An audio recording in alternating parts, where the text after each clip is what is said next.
Good afternoon, class. Good afternoon po, Good ma'am. afternoon po. So before we proceed to our discussion proper, let's first have our short prayer, and I am inviting everyone to kindly close our eyes, and I will lead the prayer.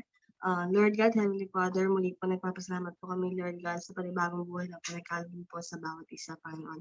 Nawa, Lord God, gawin niyo po ang bawat isa. Give us, Lord, enough knowledge and wisdom upang lubos po namin maintindihan ang lesson po ngayong araw nito. Kayo na po nawa ang mag-guide sa amin, Lord God, at give us enough strength, Lord God, para laban ang araw-araw na pagsubok, Lord God. Ito pa ang sinasabi lang. In Jesus' name we pray. Amen. So once again, good afternoon, everyone. I will just remind everyone to our simple classroom rule, which is kindly turn off your microphone in time of discussion and just turn it on when you are asked to answer or have any question. Is that clear? Yes po. Okay, thank you. So let's begin. For today's discussion, we have objectives, which are identify what is adjective in its proper order. Second is to understand how it is properly used or placed in a sentence. Third is recognize the significance of each factor in the order and construct their own sentences that follows the rules and order. Let's have a short recall. Can anybody tell me what was our discussion yesterday all about? Miss Innocencio? It's all about signal words po. Yes, and what is it about signal words? The signal words po, we tackled about proper organizing a process with some words, which is then, after that, first of all, something like that. Okay, thank you so much. So in line with that, let's answer this activity. I have here some sentences and you have to choose among the given signal words which among them will complete the sentence. Kindly read and answer number 1, Miss Arana. Winters in Canada can be very cold. Blank, warm clothing is important. For this reason po. Yes, correct. Next, can we have it with Miss Reyes? Mercury is a small planet.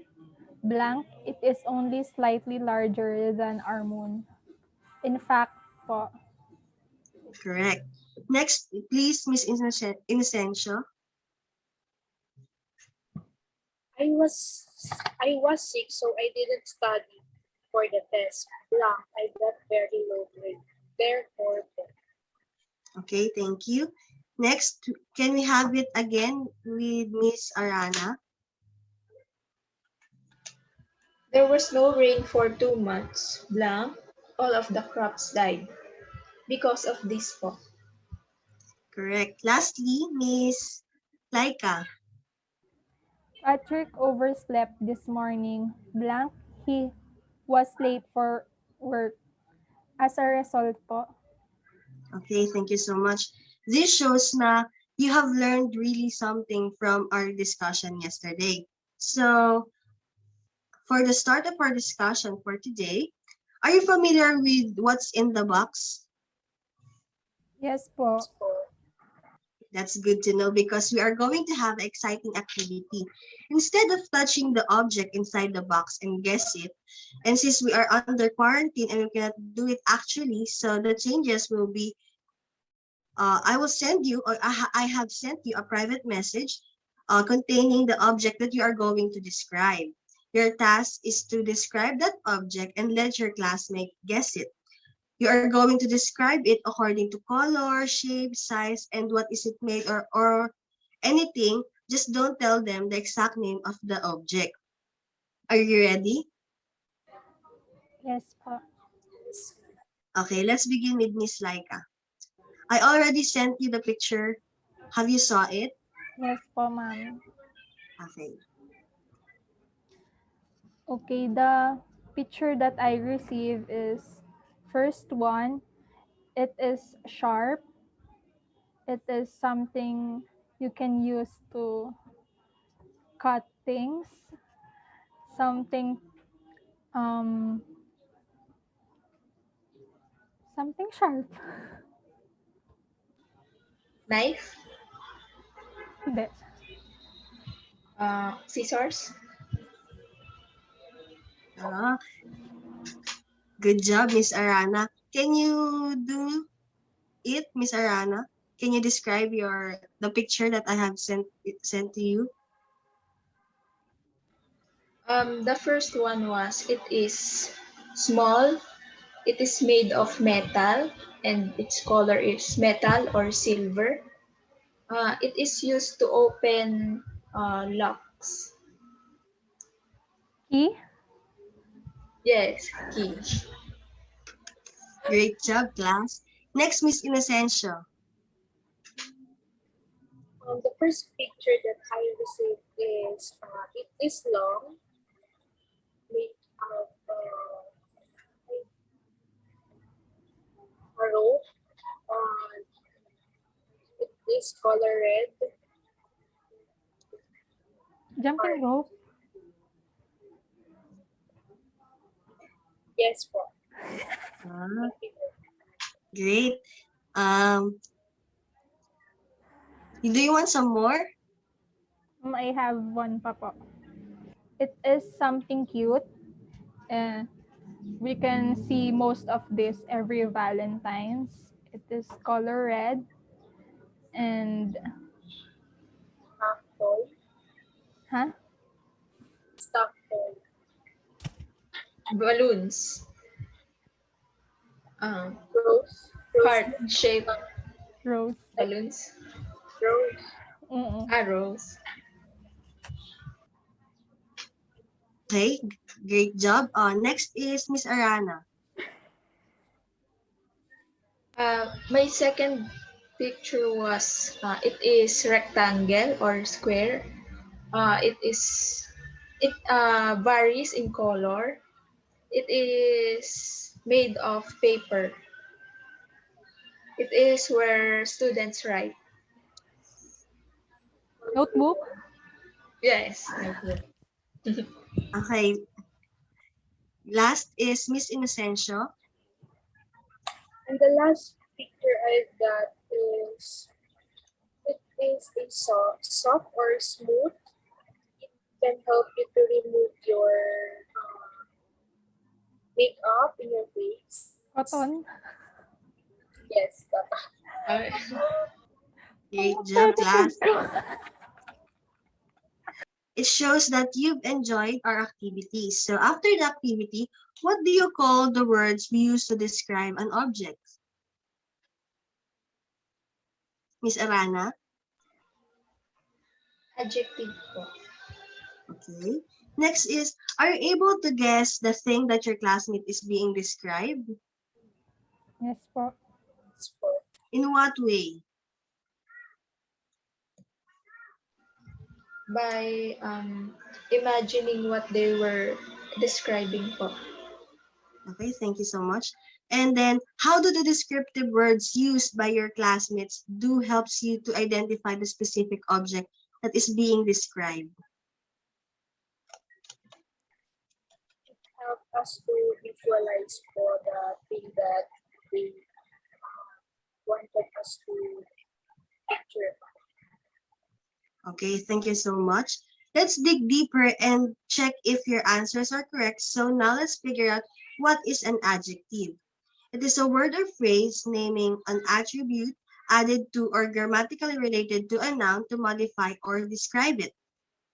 A word belonging to one of the major form classes in any of enormous languages and typically serving as a modifier of a noun to denote a quality of the thing. Next, it tells us more about the noun. It is the keyword of this slide. Kumbaga, ito yung pinaka-pinopoint ng adjective.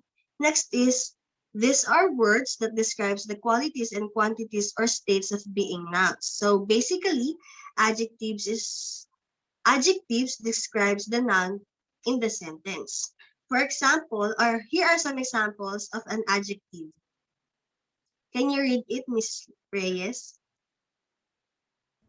Charming, blue, beautiful, silent, metallic, gorgeous, ugly, tall, big, large, meaningless, adorable, fragile, homeless, etc. These are some of the example of adjective, but you can explore more of the other types or other example of adjectives. There are two types of adjectives, namely cumulative and coordinate. The cumulative adjectives works together to modify the noun, and they combine together to create a more specific meaning. It must appear in a specific order, and they cannot be separated by commas or even the word "and". Take note of that, class, na pag sinabing cumulative adjectives, hindi sila pwedeng ma-separate. And dapat, kapag ginamit nyo siya, ay naka-place siya in a specific order. Let me give you an example of a cumulative adjective. My first yellow taxi cab, or a handmade mixing bowl. The specific order that is needed to consider in writing cumulative adjective is called order of adjectives. In writing or speaking English language and more than one adjective are used in a sentence, they tend to occur in a certain order. In English, 2 or 3 adjective modifying a noun tend to be the usual limit, since more than 3 descriptive types of adjective in sequence to describe one noun or pronoun would sound a little awkward. If multiple adjectives are used, we can use the following framework that might be helpful in establishing basic guidelines in creating an adjective order.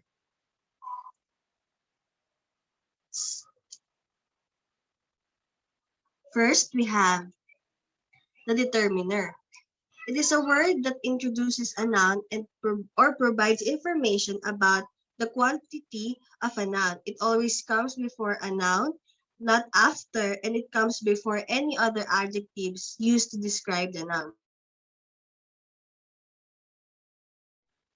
Excuse me, class, if sometimes nag-mute ako kasi medyo ano yung voice ni ma'am eh. I'm sorry. So, example of a determiner. These usually kapag sinabing determiner, ito yung mga this, that, those, my, mine, your, him, his, hers, they, their, some, and so on. At kapag ka naman a, an, and the, yun naman yung tinatawag nating article. Take note lang, class, na itong determiner ay hindi siya part ng mismong order. Kumbaga, usually, ito lang yung una nating makikita. Kumbaga, siya yung una nating makikita bago natin ma-identify na yung following words are the cumulative adjectives or the adjectives. Example is, this house is so cozy. In this sentence, which is the determiner? This po. Yes. Okay, next. Next, isa pa to, class. Kagaya siya ng determiner, hindi rin siya part ng specific order, pero, kumbaga, ito yung nagiging signal words natin para ma-identify natin that the following words would be the adjectives. Next one is the quantity. Sometimes, instead of the determiner or the article, we can also use quantifier to give a specific value to the noun. These adjectives answer the questions how much or how many. Examples, or some of the examples of the quantity are who, half, a lot, several, 2, or even 31. Example, I bought a 2 pair of earrings. Here, which is the word, which is the quantifier? Class. Yes? Yes, thank you so much. Next, we have The first in the list, in the order of adjectives, the opinion. Opinion expresses how we feel about something and is usually based on someone's own perception. It usually comes first before the fact adjectives. Example of opinions are tasty, strong, ugly, stubborn, happy, and so on. Okay. Sample sentence, I ordered a tasty pizza for the party. Which among this sentence is the opinion? Tasty po.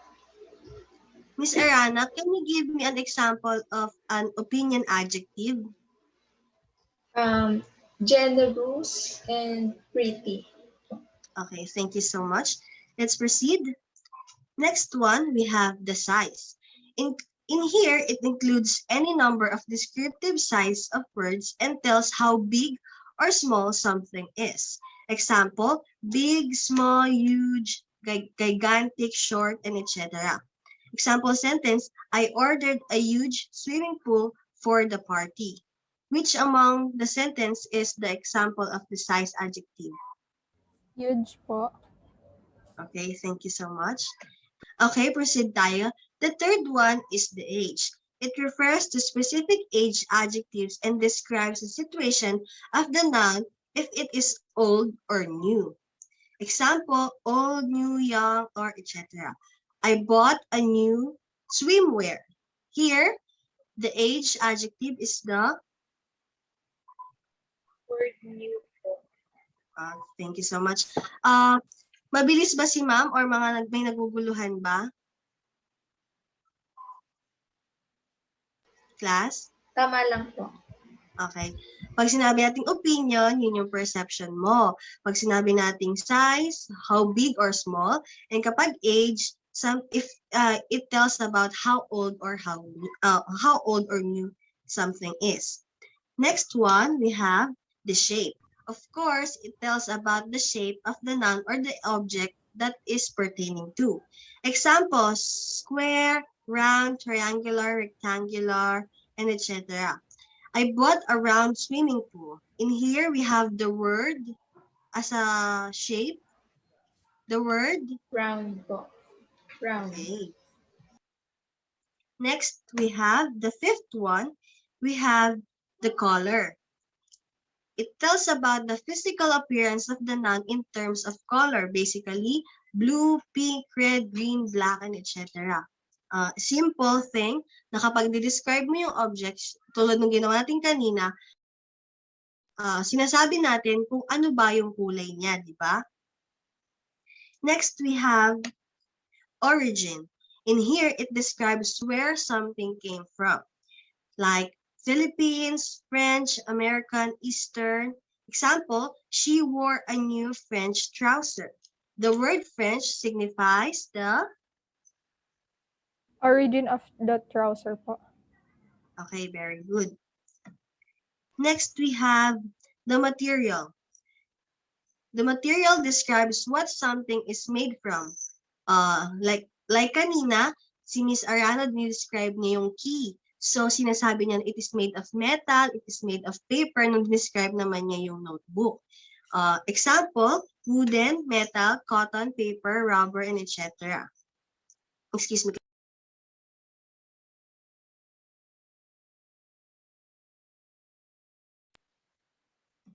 Next, we have the purpose. And lastly is the purpose. It describes what something is used for. It is often end with ing. Kanina, sinasabi ni Miss Arana din na that certain object that she is describing is used for unlocking an object or writing, di ba? So that is the purpose of that object. That adjectives fall under the purpose. Example is cleaning, hammering, cooking, dancing, and example sentence, I used a brush for cleaning the pool. I have here a table for you to, para hindi kayo malito, class, pagdating sa ating order. Some people, may sinasabi silang acronym na pag daw sinabing order of adjectives, mas matatandaan natin siya pag sinabing OSASCOM. OSASCOM. Opinion, size, age, shape, color, origin, materials, and purpose. Any question, class? Can we proceed? Yes po. Okay, thank you. I have here example sentences that that satisfy or qualify to that specific order. I saw an old Italian race car. Second sentence is Ralph gave me a charming small silver ring. Here, the charming falls under the which order?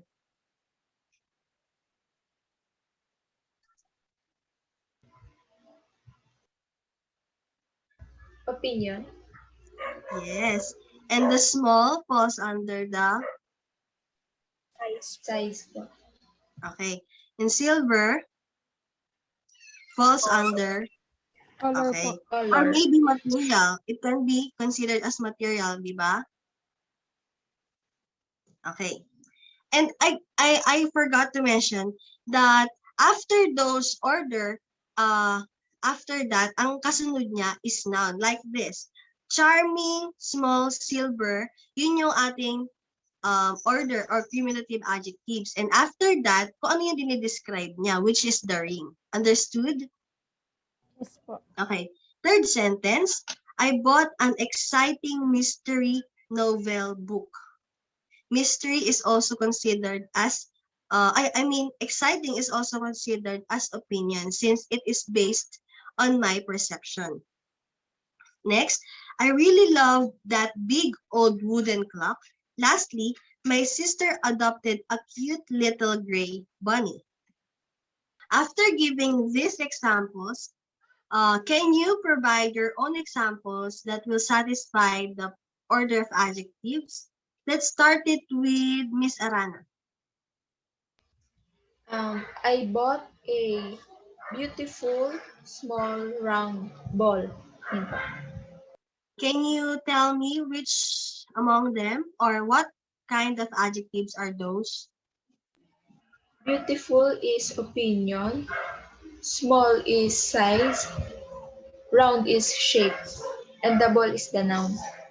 Okay, thank you so much. Miss Reyes, can you give your own example? I love that really big old green antique car. And tell me what are those adjectives? Big is size, old is age, green is color, and antique is age as well. Okay, thank you so much. And Miss Innocencio? For me is I drive an old blue German car. And the order is, the type of adjectives are? The types of adjective I've used is age, which is old, blue, which is a color, and German, which is a origin. Okay, thank you so much.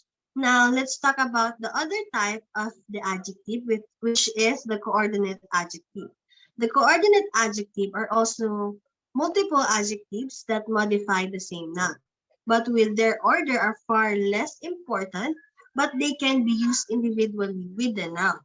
Here, they do not cumulate. They do not cumulate their meaning with other adjectives, and it should be, take note of this, it should be separated with commas or and can be reversed in order. For example, white, comma, lumpy spots, or white and lumpy spots, or can be lumpy, comma, white spots. In deciding whether you will put comma or not in between coordinate adjectives, it can be tested by asking yourself if the sentence would still make sense if the order of the adjectives were reversed and if the word and would work in the sentence. For example, smart, funny, smart, funny, Jamie quickly advanced as a class leader, or can be read or written as funny and smart Jamie quickly advanced as a class leader. Ito yung tinutukoy niya, class, na kapag ka sinabing coordinate adjectives, kahit mag-insert ka ng and sa pagitan ng dalawang adjectives, dapat yung meaning pa rin niya ay yun yung pinopertain niya. And kumbaga, both adjectives ay ang tinutukoy niya ay yung nag-iisang noun sa sentence. Now, let us talk about the usage of comma. How do you know when or when do not use a comma in between the adjectives? Well, it depends on the types of adjectives.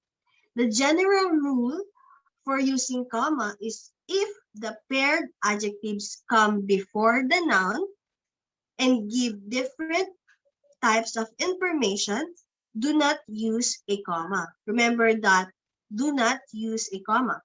For example, she went to a fabulous French restaurant. Fabulous is an opinion and French is an origin. They give different types of information, so comma is not needed. And if it is and, it is an example of a cumulative adjective. Is that clear, class? Yes po, ma'am. Okay, thank you so much. Next, we have if the paired adjectives comes before the noun and gives similar types of information, use a comma. Kung kanina, before the noun pero different information, do not. Ngayon naman, before the noun and gives similar types of information, we will use a comma. Example, she ate some delicious, elegant food. Delicious and elegant are both opinion and they give, similar types of information about the food. So, comma is needed. You can also note that you can reverse their order and still grammatically correct. Yung kagaya nga sinasabi ko kanina, kahit ang sabihin natin, she ate elegant and delicious food, yun pa rin yung tinutukoy niya. And they are both pertaining to one noun, which is the food. Next, we have, and lastly, if the paired adjectives come after the noun, use and with no comma. It does not matter what types of adjectives are in the pair. Example, the restaurant was fabulous and French, or the food was delicious and elegant. In here, kung kanina ang tinutukoy niya ay na-reverse din yung order ng mga adjectives. But here, gumamit siya ng and since the adjectives comes after the noun. Now, let us proceed to the proper usage of inserting the word and. When two adjectives are used together to describe a noun, they are sometimes called paired adjectives or can be called coordinate adjectives also. The general rule for using and is if the paired adjectives come before the noun, do not use and. Example, she went to a fabulous French restaurant. And the other one is if the paired adjectives come after the noun, use and. Example, the restaurant is fabulous and French. Kagaya nung sa kanina, sa pag-use ng comma, kapag ka the adjectives comes after the noun, doon tayo gagamit ng word and. This slide shows some examples of those, of the coordinate adjectives that uses and comma. Do you have any question, class? No po. So maybe we can proceed to another activity. So kindly prepare a clean sheet of paper. And for this activity, all you have to do is to arrange the adjectives depending on their proper order. And don't worry because I will be sending, this will be 10 items. And I will be sending the screenshot of this slide on our group chat for you to have your own copy. Is that clear? Yes Yes po. po. Yes po. And your answers will send also in our GC until 5 p.m. today. Okay po. Next one, you have two activities, class. Next one, after you arrange the sentences, you have to also identify what type of adjectives are present in the given sentences. Kagaya ng ginawa natin kanina, after you mag-provide ng own examples of sentences, kailangan nyo nang i-identify kung siya by opinion, size, age, material, origin. Malinaw? Yes po. Yes po. Same set of sentences lang po, okay? Okay po. Thank you. And lastly, for your homework, you are tasked to observe your daily dialogue with anyone. You are going to observe at least 10 examples of how do you use the order of adjectives in talking with someone. And this will be listed on your notebook and will be checked next week in our next meeting. Is that clear? Yes po. Do you have any questions or clarification, class? No po. Okay, thank you so much. If that's so, you can now leave our meeting room. Thank you everyone for attending our class today. Thank you po. Thank Thank you you. po.